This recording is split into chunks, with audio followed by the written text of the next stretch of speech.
Hey coaches, today we're looking at crucial accountability and how a coach can take concepts from it and apply it to coaching. Out of all the resources that I'm highlighting with this entire training, crucial accountability is one of the ones I'd most recommend, which is it seems a bit strange that that's the one that stands out the most to me. However, from a coaching standpoint and powerful questioning standpoint, it has some of the best content that directly applies into the coaching space. And I would highly recommend that you check it out and think about how you could apply that content into your own coaching. When doing accountability as a coach, or when coaching around an individual's ability to do accountability, it can be one of those sensitive topics and a challenging topic to be able to coach around. There's always these emotions that are going around, there's assumptions that are in play, storytelling, and so on. It's very important for the coach to have some tools in their tool bag to be able to support someone to prepare for a challenging conversation around accountability. So let's dive into the content for this session. This training session is going to be practicing an accountability framework, and it's also going to look at some of the concepts from crucial accountability. But before we get to anything, I do want to highlight something that has come up before, that one element of crucial accountability applies really well just into the nature of the coaching relationship, and that is CPR, as it relates to a progression, an escalation towards accountability, a better accountability within the coaching relationship. What do I mean? When a client fails to follow through once, we have a conversation about that content, that individual instance.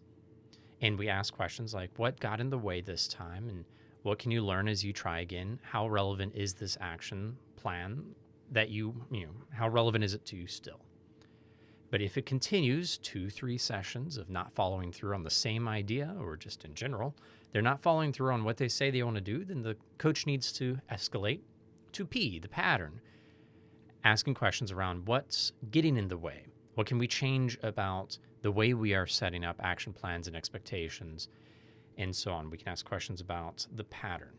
And if it continues 4 or 5 sessions where the client isn't taking any action, we need to begin having accountability conversations within our coaching around the relationship. If a client is not following through at all on the action steps they decide for themselves, and the designs that are created during the coaching conversations, then the nature of the coaching relationship will likely need to change. The coach may need to step away and close the contract, which is there the contract's there for the client and for the coach to be able to step away if the client isn't really putting the effort they need to put in order to really have a coaching relationship. We don't just have helping conversations to talk.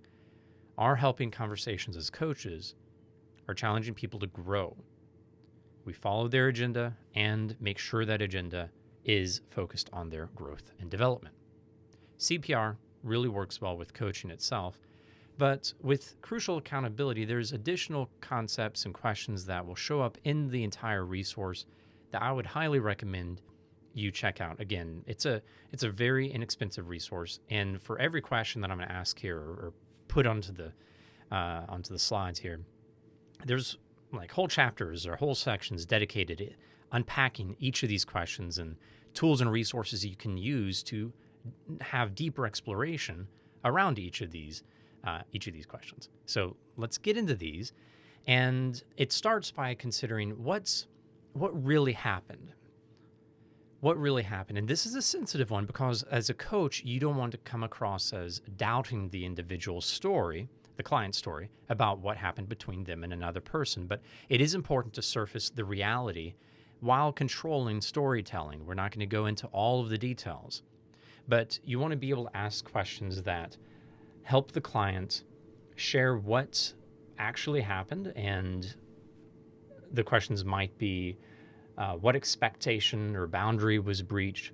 What are the facts? What are of the case, so to speak? What, as you consider the emotions that you experienced, what are the facts as well?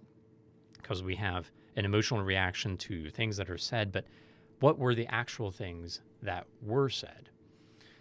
Continuing on, some other questions would be what's really at stake as you consider addressing this concern, addressing this incident. What's really at stake? What happens if you have a conversation? What happens if you don't have a conversation around accountability? Then we move on to something that sounds very similar to crucial conversations. What do you really want? This is their concept of start with heart. And as coaches, we always want to make sure the why is explored in coaching around a decision that is being made, an action that will be taken. What do you truly want out of this conversation? Not just what do you want to be experienced in the conversation, but what do you want as an outcome? How do you want the relationship to develop or change as a result of taking the step forward and having an uncomfortable conversation around accountability? Next, then we after exploring a bit, we need to help the client truly make a decision. Are they going to speak? Are they not going to speak? If they don't speak, when will they speak? And if they do speak, then we carry things forward and thoroughly explore what needs to be said. So as we're overall exploring it, as you can imagine, all the questions that I'm surfacing at this point, there's a lot here. This could be a conversation in and of itself to help the client make a decision. Yes, I need to have an accountability discussion, but you might run out of time. We want to thoroughly explore whether or not a client wants to have these crucial accountability conversations.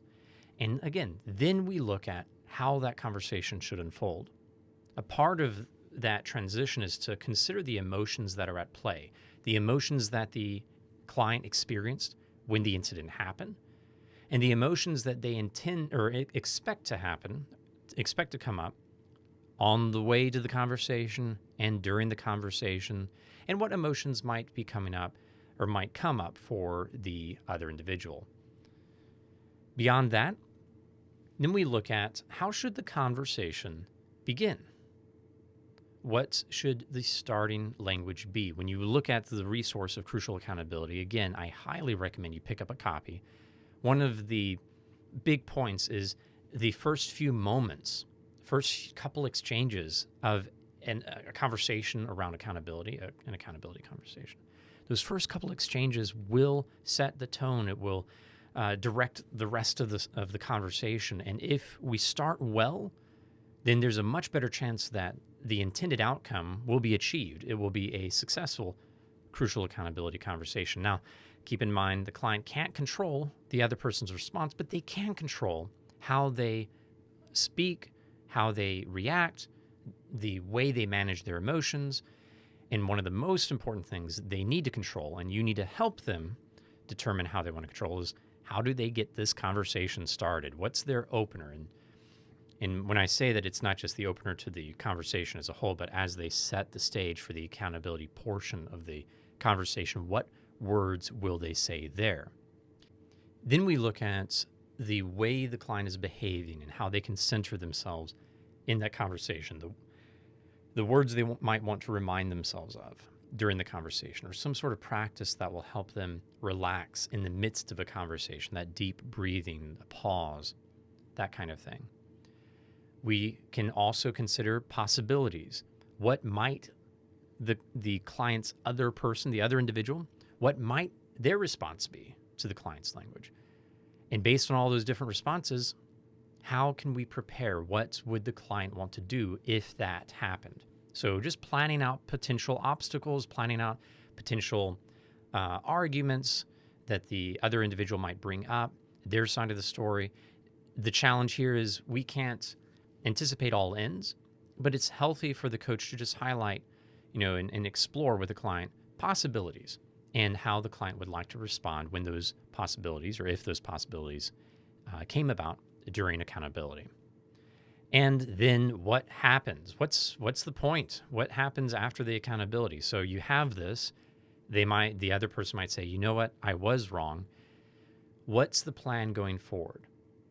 What would you propose to the other person to help maintain better boundaries going forward, maintain the expectations going forward, and improve the relationship as a whole?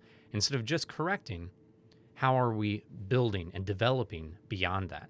There's so much opportunity to mix the crucial accountability learning with the crucial conversations learning to cultivate a longer term, valuable relationship after expectations have been breached and boundaries have been breached, so that the client doesn't just hit someone with a hammer, conversationally speaking, but they build something together. They build a better relationship together. And that, in so many ways, is the biggest value of coaching. Is that we help clients build better relationships with others and build a better culture together as we make bridges, as we connect more effectively. And out of all the times when this can matter most in the world's history, I feel like this is an especially critical time for something like accountability, crucial accountability. And I really appreciate Vital Smart's resources on conversations. We have all these digital conversations and conversations around politics, religion, philosophy, and diversity, equity, inclusion, belonging. And many of these conversations around these topics are extremely sensitive. How do we help clients prepare for those without making the judgment calls ourselves? How can we help our clients build bridges towards others? These resources can really help. So you'll be seeing the accountability framework, accountability discussion prep framework as part of these resources for today's session or this week's session. But you will also be seeing a couple of things on crucial accountability. Probably my main encouragement, though, is check out the actual book, Crucial Accountability, and consider investing a bit more in their resources and in their programs just to learn more about accountability and how you might tie those lessons into your work as a coach. Thank you for continuing to grow as a coach, and I hope that this helps you make a bigger impact and strengthen the relationships, help your clients strengthen their relationships with others. Thank you.